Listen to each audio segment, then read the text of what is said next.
cat info.php. This is a code. Here if I update this code and use something else, test file, as soon as I save, you focus on this location, what is going to happen? I'm saving this file and it's saved to remote destination. Let's check cat info.php. Here you can see the changes. I commented this PHP info line and test file. These are the changes I made, and let's check it in the browser. We should see these changes. We shouldn't see this PHP info test file. That's how we are going to set it up in this video, and I am going to show you everything. Using SFTP, we are going to connect to the server and we'll modify the files. Let's create one more file on server. If you want to check whether this is a server or not, let's check the IP address. Here you can see after executing the code, this is the IP address block that I received, and this is the IP 192.168.29.6. This is the IP address that I'm using in browser, and from this place I'm accessing these files in browser. So it is completely serving from the Linux server. And let's check the operating system from the terminal. I'm using this command to print the contents of this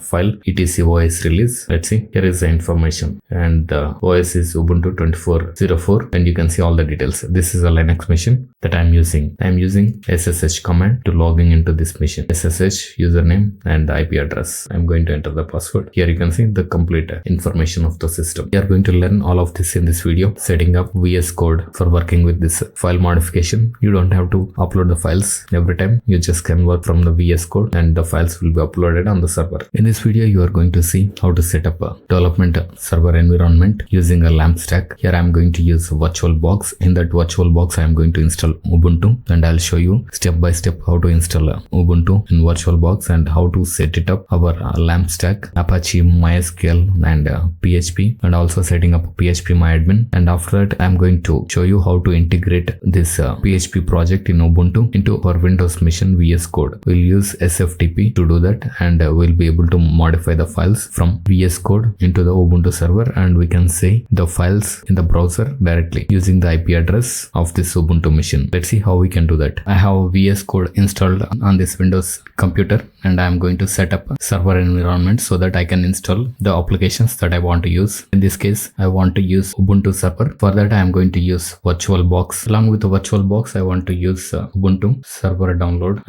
server ISO, and I am going to download applications that I want to use, and it is almost 2.6 GB. First download VirtualBox. I am installing this exe Windows source file, and it is downloading. It is 106 MB. And it is downloading. After completing, I'll download Ubuntu, then I'll start the installation. It is downloading, and it is going to take a lot of time, I think, and I'm going to install this. VirtualBox is installed, and now we can create the virtual machines, but I need this image to be downloaded. It's taking a lot of time. Let's see what I can do. I'll download this from this pod. Okay, it is downloading faster. I'll just cancel this. You can find the mirrors in your nearest location with the fastest speeds, and you can download it. And here I chose nearest mirror, and it is downloading in 9 minutes. Earlier it showed 8 hours. After downloading this ISO file, I'll set it up. It's almost downloading. And if you need any help in server setup and installation for your project, you can reach me with the contact details given in the description. And the Ubuntu ISO is downloaded. I am going to move this into different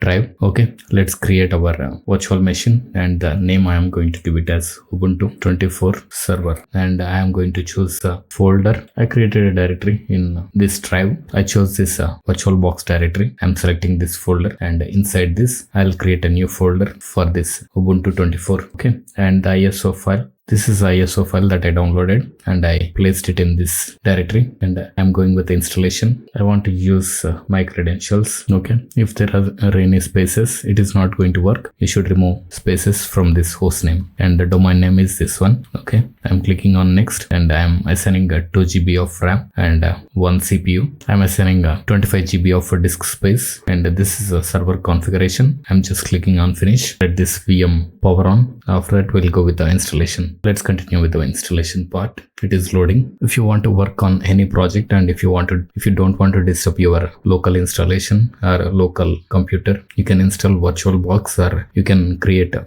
Linux server with any VPS service provider, and you can use that. Here I am using a VirtualBox so that I can keep everything in this machine. The installation is done. I think it's asking me for login. I'm entering the username and password. Okay, now I am logged in. Okay, I am running sudo apt upgrade for upgrading the packages. It's going to upgrade 56 packages, and it is going to take 98.5 MB additional disk space. That's fine. Okay, the installation is done. Let's check the IP address of this machine, and the IP address is, this is the IP address, and 10.0.2.15. So okay, I'm going to use this IP address to log in to this machine from VS Code. Let's open VS Code. Okay, connection timed out. Let's check SSH is enabled or not on this machine. Sudo systemctl status SSH. Okay, SSH is not installed. I need to install SSH. Sudo apt install SSH. Let's check the status once again. Okay, it is inactive. I need to start the SSH, and I am going to enable this service so that it will be started automatically next time onwards. Okay, let's check once more. Now we should be able to connect to this machine if I enter the password. Okay, still it is not able to connect. I'll just check the SSH configuration. Sudo nano etc SSH. I am going to search for password, or password authentication should be set to yes. Okay, I'm not going to use root login, so I'm not going to change that configuration, and I am going to restart SSH. Let's check the status of firewall. Okay, let's enable the port 22 because this firewall is active. Sudo ufw hello 22. Okay, and I want to enable. If it's not enabled, it is active and enabled. Okay, let's check we can ping this server or not. 10.0.2.15. We are not able to ping this machine, so there is a problem with the network. Let's just restart. Sudo power off. If it's not going to work, I'll change the networking to bridged adapter. Okay, I'm going to change this to bridged adapter. Okay, let's see, and let's reboot. Okay, the IP address changed. Here the IP address is different and the actual IP address is different. After changing it to bridge mode, let me connect it with this new IP address 92.168.29.6. Now it should connect. Okay, I'm using a wrong IP address. It is at 29.6. Okay, let's change the IP address for SSH 29.6. Okay, now the issue is resolved with the bridged mode. Let me check the IP address. Okay, I'm on this machine and now I can access this machine. After a lot of struggle,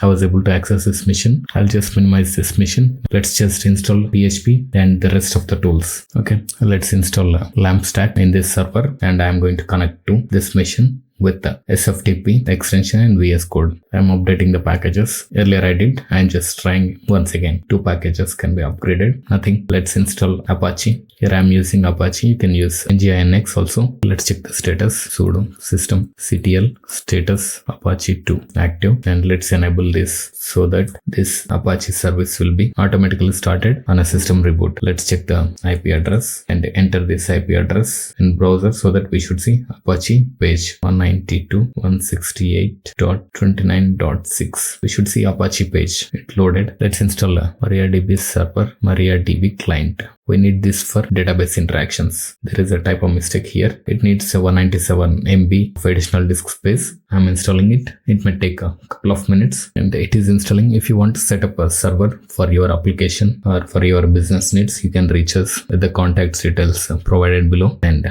we'll always ready to help you. Let's check the status. Sudo systemctl. It is active and running, and I want to enable this service so that it will be started with every restart. Let's secure the MySQL installation. The current password. There is no password for the root. No, I don't want to switch. Change the root password. This is a local machine, so I am not changing the root password. Remove anonymous users. Yes, if you are in a live system, you should change the root password. Disable root login remotely. It's not a concern because this is a local machine. In a real machine, you should disable root login remotely, and remote test database and access to it. Yes, reload privileges table. That's all. And MySQL is done. And here what I did is I haven't changed the root password. You should change it, and you should disable root login remotely, and everything else you should choose yes. I want to install a latest PHP version, so I'm using this repository. Let's install PHP. Let's check the available PHP versions. Nothing is installed. Let's install, because this is a new installation. Nothing is installed. If you have installed any other versions of PHP, you will see here it takes 22 MB of disk space.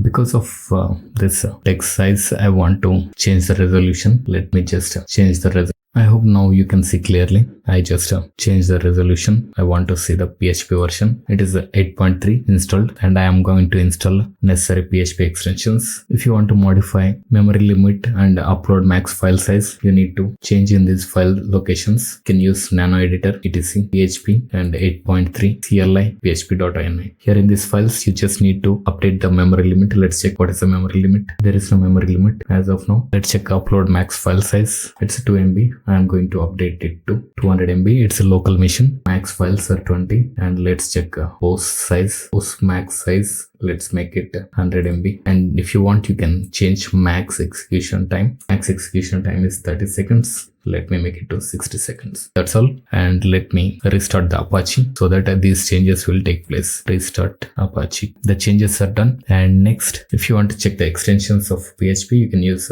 PHP-m. And these are all the installed extensions. And let's create a PHP file. And we are going to use create the files in this path var www.html. In this location, we only have one file. I'm going to create this file with this command. Now let's check the file is created. Let's open this file in browser. We should see the server configuration. PHP version is 8.3.14 and all these details you will see. Don't keep this file in a live server if you are using a real live server. And one more thing I want to do is I want to set up a local domain for this server, and I want to install PHP-MyAdmin so that we can manage the databases. It is asking me for like the server. I am using Apache 2. It is asking to configure the PHP-MyAdmin. Let's go with it. My application password for PHP-MyAdmin. I am going to enter a password. Let's check PHP-MyAdmin using /PHP-MyAdmin. Before that, we need to create the path, link the path using symlink. I am going to link it in var www.html PHP-MyAdmin. I am going to restart the server.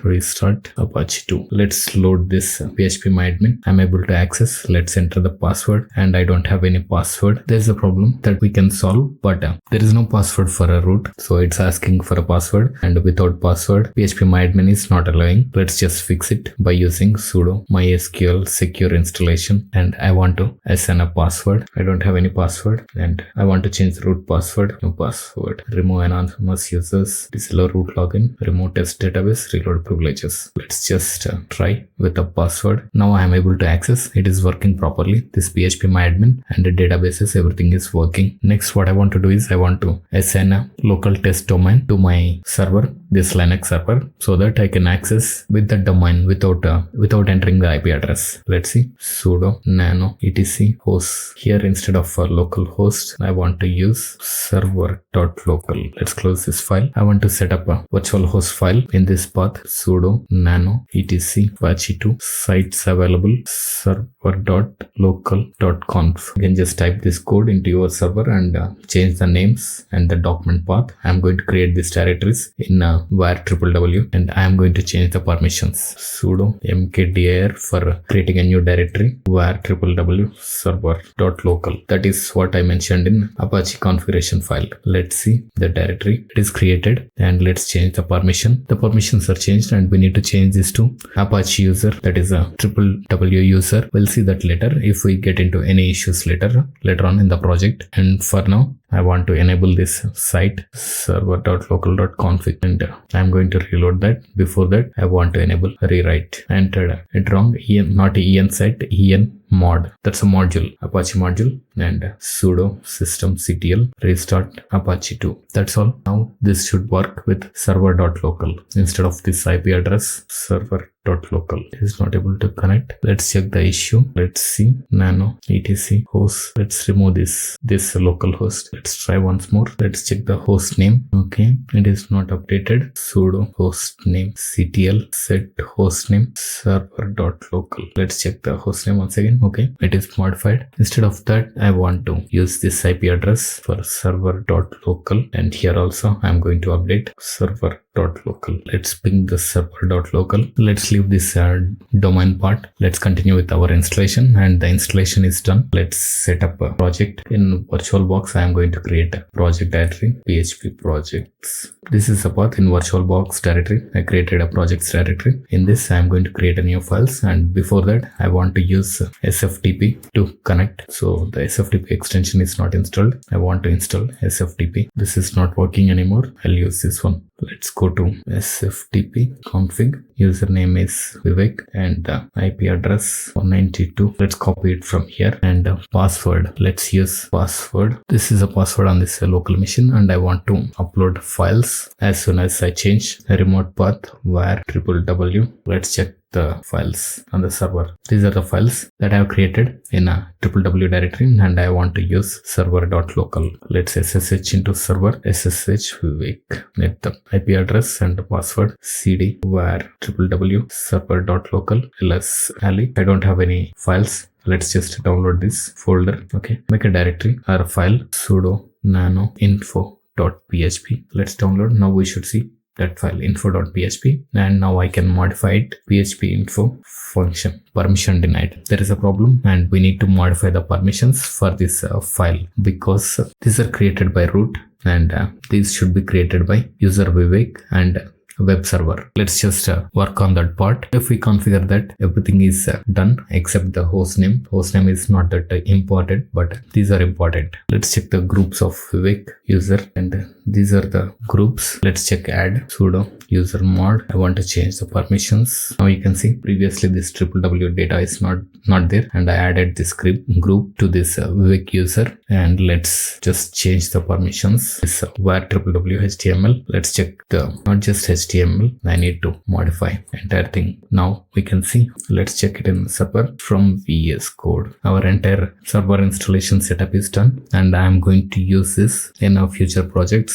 so that I can work on in that virtual machine from this Windows machine using VS Code, and everything is running for our projects. I can work on PHP projects or Laravel, any other. And if I want to use a Python, I can install Python. Let's check Python. Python is not installed. Python 3. Okay, Python 3 is installed, and we can work with Python projects also in future if I want to. This become a long video. In next video, I'm going to work on a project, simple PHP project, so that we can see in a browser. And I set up everything except that local test domain. That's not a big issue. While working on the project, there is an issue. PHP executable path. If you have installed a PHP on your local machine, go to settings and search for PHP executable path, and you will see the settings. Click on edit settings in JSON and use the php.exe file path here. Just copy the file path and use it here, and you will see the validation errors while you are programming. In this machine, PHP is not installed, so I am not going to enter this path. In your case, if you enter, you will see the errors, syntax errors or any kind of PHP errors you will see while programming. You should update in this place. If you want to see this kind of videos, subscribe to the channel and turn on the notifications. If you have any projects, if you want to set up a server or PHP based projects, Laravel or any other project ideas, you can contact me using the contact details provided below. Thank you for watching. We'll see you in the next video.